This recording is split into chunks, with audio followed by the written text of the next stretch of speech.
श्रीगुरुभ्यो नमः। वाकर्ता विवसंवृक्तौ वाकर्ता परिभक्तये जगदपितरौ वन्दे பார்வதி பரமேஸ்வரौ. எல்லாம் வல்ல அம்மையப்பனாக விளங்கக்கூடிய உமா மகேஸ்வரன் ஸ்ரீ ஸ்ரீ தையல் நாயகி அம்பா சமேத வைத்தீஸ்வர வைத்தியநாத பெருமானுடைய திருவடிகளையும் என்னுடைய குருநாதர் சுகர் மகரிஷியையும் ஸ்ரீ ஸ்ரீ மாதா புவனேஸ்வரி குருநாத பெருமானுடைய திருவடிகளையும் என்னுடைய உபாசனை தேவதை அன்னை வாராகி அன்னையையும் பணிந்து உலகம் முழுவதும் வாழக்கூடிய நேயர்கள் அனைவருக்கும் உங்கள் தாம்பரம் ஸ்ரீ வாராகி ஈசனேசன் சுவாமியுடைய நல்லாசிகள் வாழ்த்துக்கள். ஜெய் வாராகி, ஜெய் ஜெய் வாராகி. ஆதித்யாஜ சோமாஜா மங்களாஜ புதாஜ ச குரு சுக்ர சனிபியஸ்ச ராகவே கேதவே நமோ நமः. ஆதித்யாதி நவகிரகங்களை வணங்குகின்றேன். இந்த பிரபஞ்சத்தையும் எல்லாம் வல்ல சப்த ரிஷிகளையும் வணங்கி, அன்பு பக்தர்களே, மாசி மாத ராசி பலன்கள். பொதுவாக இந்த ஒவ்வொரு தமிழ் மாதத்துக்கும் ஒவ்வொரு விசேஷம் உண்டு. இந்த மாசி மாதத்தில் 2 அற்புதம் நிகழுது.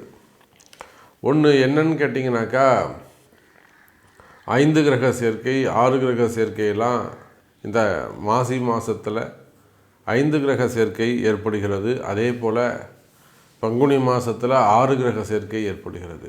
அதோடு மட்டுமல்ல, இந்த மாசி மாதம் சுக்கிரன் ராகுவும் சுக்கிரனும் இணைகிறார்கள். நான் பல பதிவுகளுக்கு முன்பாகவே சொல்லியிருந்தேன். இந்த சுக்கிரன் ராகு சேர்க்கை, அதே போல் சனி வக்ர நிவர்த்தி, குரு பகவானுடைய வக்ர நிவர்த்தி, இதெல்லாம் நாம் கணக்கிட்டு உலகத்தில் அமைதி நிலவும். இப்போ எங்கெல்லாம் போர் நடக்குதோ அந்த போர், இந்த அமாஸ் போர், இஸ்ரேல் போர்லாம், அந்த போர்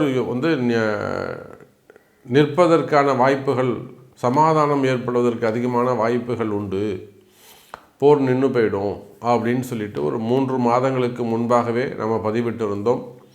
ஆதாரபூர்வமாகவே நம்ம சேனலில் போனாலே நீங்கள் பார்க்கலாம். நம்ம என்றைக்கு இதை ஸ்டுடியோவில் எடுத்துருக்கிறோம், அப்புறம் என்றைக்கு அதை நம்ம அப்லோடு பண்ணியிருக்கிறோம், எப்போ நீங்கள் சமாதானமாக போர் நிறுத்தம் வந்தது, இது எல்லாமே நீங்கள் பார்க்கலாம்.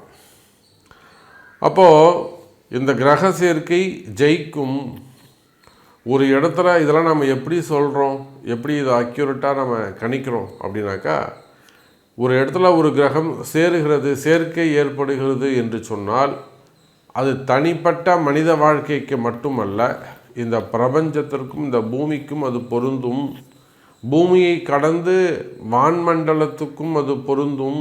இதெல்லாம் நம்முடைய தர்மசாஸ்திரம் அற்புதமான ஒரு பொக்கிஷம், நமக்கு கிடைச்ச மிகப்பெரிய ஒரு வரப்பிரசாதம் நம்முடைய ஜோதிடம். அப்படி இந்த மாசி மாதம் பார்க்கின்ற பொழுது சனி சூரியன் சேர்க்கை எங்கே ஏற்படுகிறதுனா கும்பராசியிலே திகழ்கிறது. அப்போ நிச்சயமாக அரசு அதிகாரிகள் அல்லது அரசாங்கம் இவங்க எல்லாம் கொஞ்சம் கேர்ஃபுல்லாக, எனக்கு தெரிஞ்சு இந்த மே மாதம் வரையிலும் சித்திரை மாதம் வரையிலுமே கூட அரசாங்கத்திற்கோ அரசு ஊழியர்களுக்கோ அரசியல் தலைவர்களுக்கோ, இன்னும் சொல்லப்போனால் தமிழக அரசாங்கத்திற்கோ கூட ஒரு சின்ன அடிக்கடி ஒரு நிம்மதியற்ற தன்மை ஏற்படும். ஒரு நிம்மதியாக போய் உட்கார முடியாது. தேவையில்லாத ஒரு அவப்பெயர்கள் ஏற்படும். யாரோ எங்கேயோ செஞ்ச தப்புக்கு அரசாங்கத்தின் தலையை போட்டு உருட்டுவாங்க. அப்போ இதெல்லாம் கிரக காரகத்துவம், கிரகத்தினுடைய தன்மை. அப்போ இந்த கிரகத்தன்மைக்கு ஏற்றாற்போல் தான் சமீப காலமாக இந்த அரசாங்கம் அல்லது அரசாங்கம் சார்ந்த கட்சியினர் செய்யக்கூடிய தவறுகள் எல்லாம் பெரிய பிம்பமாக சுக்கிரன் ராகுவால் ரொம்ப வெளிப்படையாக அது காண்பிக்கப்படுகிறது.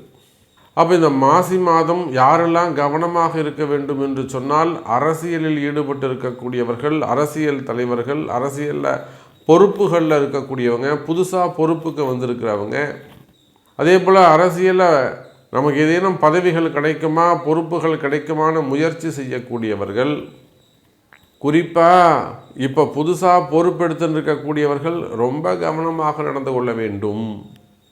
அதே போல் ஆல்ரெடி கவர்மெண்ட்டாக இருக்கீங்க அப்படின்னா, ரூலிங் பார்ட்டியாக இருக்கீங்க, நிச்சயமாக அது பாரத தேசம் மட்டும் இல்லைங்க, உலகம் முழுவதும் நீங்கள் எந்த கண்ட்ரியாக இருந்தாலும் அரசியலை பொறுத்தவரையிலே சற்று கவனமாக நடந்து கொள்ள வேண்டும். பேர் புகழ் அடிபடக்கூடிய காலம் அல்லது வீண்பழி அவமானங்கள் ஏற்படக்கூடிய காலம்.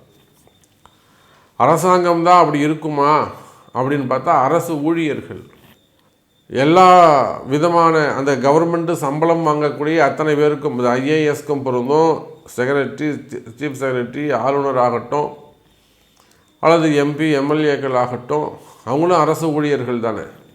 அப்போது ஒரு சேர்மன், டைரக்டர் அல்லது அடுத்தடுத்த நிலையில் எஸ்டிஓஸ் அந்த மாதிரிலாம் என்னெல்லாம் கேட்டகரி இருக்கோ, காவல்துறை அதிகாரிகளாக இருக்கலாம், ஐஜியாக இருக்கலாம், ஏடிஎஸ்பியாக இருக்கலாம், ஐஏஎஸ் ஆக இருக்கலாம், ஐபிஎஸ் ஆக இருக்கலாம்.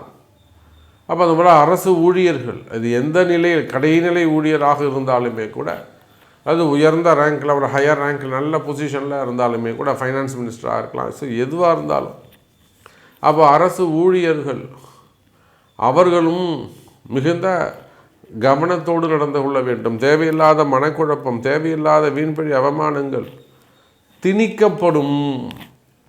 உங்கள் பேரில் வாலண்ட்ரியாக ஒரு மிஸ்டேக் திணிக்கப்படும், அல்லது ஒரு பெரிய ஏமாற்றம், அதிகாரம் துஷ்பிரயோகங்கள் ஏற்படுவதற்கு வாய்ப்புகள் உண்டு. சரி, இதுதான் இப்படிக்கு ப்ரைவேட் செயலில் எப்படி இருக்கும் அப்படின்னு பார்த்தீங்கன்னாக்கா, இந்த சனி சூரியன் சேர்க்கை இது அப்படியே ஆப்போசிட்டாக நடக்கும். இராஜாங்கத்தாலே அவர்களுக்கு நிறைய அனுகூலங்கள் ஏற்படும். அப்போ அரசு அதிகாரிகள், அரசாங்கம் இதுக்குத்தான் அங்கே மைனஸ்.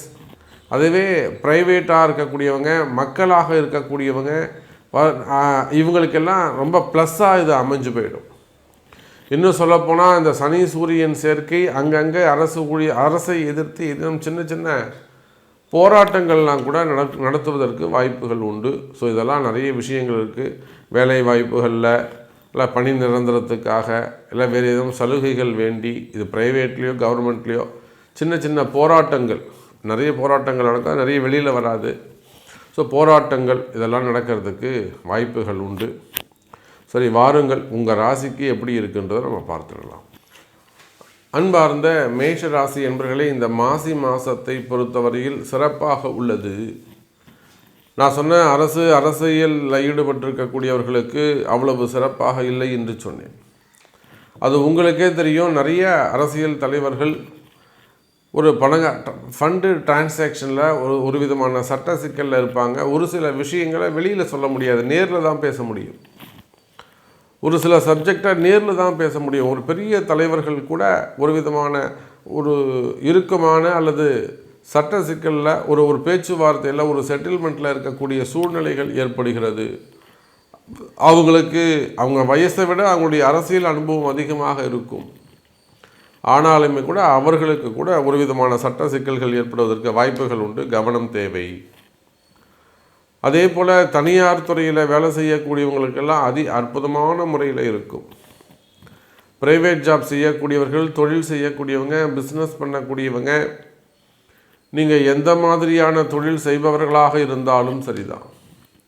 ஹோட்டல் வச்சு நடத்தக்கூடியவர்கள், ரெசார்ட்ஸ் வச்சு நடத்தக்கூடியவங்க, பெரிய பெரிய 3 ஸ்டார் ஹோட்டல், 5 ஸ்டார் ஹோட்டல் அந்த மாதிரிலாம் வச்சு நடத்தக்கூடியவங்க, ஃபுட் இண்டஸ்ட்ரி, விவசாயிகள், அதே போல் ஃப்ளவர்ஸு எக்ஸ்போர்ட் இம்போர்ட்ஸ் செய்யக்கூடியவங்க, கார்மெண்ட்ஸ் பிஸ்னஸ் பண்ணக்கூடியவங்க, கார்கோ பிஸ்னஸ் செய்யக்கூடியவர்கள், அதே போல் ஹார்ட்வேர்ஸ் வச்சு நடத்தக்கூடியவங்க, இன்னும் சொல்ல போனால் சின்ன சின்ன சூப்பர் மார்க்கெட் மாதிரி சின்ன சின்ன மளிகை கடைகள், அது சூப்பர் மார்க்கெட்லாம் வச்சு நடத்தக்கூடியவர்கள், விவசாயம் சார்ந்த பொருட்கள் எல்லாம், அது சார்ந்த தொழில் அமைப்புகள் எல்லாம், தோட்டம் வச்சு வாழைத்தோட்டமாக இருக்கலாம் அல்லது தென்னந்தோப்பாக இருக்கலாம், அந்த மாதிரி தோட்டமாக வச்சு நடத்தக்கூடியவர்கள், இவங்க எல்லாருக்குமே இந்த மாசி மாதம் நல்ல வருமானம் வரக்கூடிய மாதமாகவும், கடன் சுமைகள், கடன் பிரச்சனைகள் இருக்குமே ஆனால் அந்த கடன் பிரச்சனைகள் எல்லாம் குறையக்கூடிய மாதமாக அமைகிறது. அதே போல் மேஷராசினியர்களே, குடும்பத்தில் இருக்கக்கூடிய பிரச்சனைகள் விலகும். கணவன் மனைவியுடைய பிரச்சனைகள் இருக்குமே ஆனால், அல்லது பிள்ளைகள் பசங்க சொல்கிற பேச்சை கேட்கல, பையன் சொல்கிற பேச்சை கேட்கல, பொண்ணு சொல்கிற பேச்சை கேட்கல, அல்லது படிக்கிற வயசு சரியாக படிக்க மாட்டேங்கிறாங்க, ஸ்கூலுக்கு போக மாட்டேங்கிறாங்க, அல்லது வேலைக்கு போக மாட்டேங்கிறாங்க, சும்மாவே வீட்டில் உட்காந்துக்கிட்டு இருக்காங்க, இந்த மாதிரியான ஒரு மன வருத்தம் இருக்குமே ஆனால், பிள்ளைகளிடமோ கணவனிடமோ மனைவியிடமோ மனக்கசப்புகள் இருக்குமே ஆனால், அந்த குடும்ப பிரச்சனைகள் இருக்குமே ஆனால் அந்த குடும்ப பிரச்சனைகள் விலகும். அதே போல் ஒரு காதல் பிரச்சனை, ஒரு திருமணம் நடந்து ஒரு ஏமாற்றம் அடைந்து திரும்ப இன்னொருத்தரோட பழகிறது, அவனை கல்யாணம் பண்ணிக்க மாட்டான்னு ஏமாத்துறது, இல்லைனா நான் தான் உன்னை கல்யாணம் பண்ணிப்பேன்னு காத்திருப்பது, இதெல்லாம் காதலில் இருக்கக்கூடிய பிரச்சனைகள். எனக்கு அவர் கிடைப்பாரா, செஞ்சுக்க மாட்டேங்கிறேன்னு சொல்கிறாரு, இப்படி நான் ஏமாந்து நிற்கிறேன். இந்த மாதிரிலாம் நிறைய பெண்கள் இந்த மேஷ ராசியில் இருக்கிறாங்க. அப்போ முதல் திருமணம், இரண்டாவது திருமணங்கள் நடைபெறும். குறிப்பாக காதல் திருமணங்கள், அந்த காதல் திருமணங்கள் இருக்கக்கூடிய தடைகள் விலகும். கவலை வேண்டாம் மேஷராசி அன்பர்களே. மெயினாக மனக்குழப்பம், மேஷராசி அன்பர்களுக்கு அதிகப்படியான மனக்குழப்பம், ஒரு டிப்ரெஷன்ஸ், இன்னும் சொல்லப்போனால் பேட் ட்ரீம்ஸ். நிறைய மேஷராசி அன்பர்களுக்கு படுத்து தூங்கும்போது பாம்பு வரா மாதிரி, கனவில் பாம்பு துரத்துறா மாதிரிலாம் விட ஒரு ஏசியிலேருந்து பாம்பு கொட்டுறா மாதிரி, ஒரு உதாரணத்துக்கு சொல்கிறேன். அப்போ அந்த மாதிரியெல்லாம் ஒரு பேட் ட்ரீம்ஸ், ஒரு நிம்மதியற்ற தூக்கமின்மை, படுத்தா தூக்கம் வர மாட்டேங்குது, அல்லதெல்லாம் உடம்பெல்லாம் ஏதோ வலிக்குது, ஆனால் ஆஸ்பத்திரி போனால் ஒன்றும் இல்லைன்னு சொல்கிறாங்க, நான் வீட்டுக்கு வந்தால் நிச்சயம் அந்த பெயின் இருக்குது. ஸோ ஏதோ ஒரு சூக்ஷ்மமான முறையில், மறைமுகமான முறையில் செய்வினை கோளாறுகளைப் போல் ஏதோ இருக்குது சாமி, உடம்புக்குள்ளே ஒன்று இருக்குது. அந்த மாதிரியெல்லாம் மிகப்பெரிய மனக்குழப்பம், டிப்ரெஷன்ஸ் இருக்குமே. ஆனால் அந்த மனக்குழப்பங்கள் எல்லாம் விலகுவதற்கு வாய்ப்புகள் உண்டு எனதருமை மேஷராசி அன்பர்களே.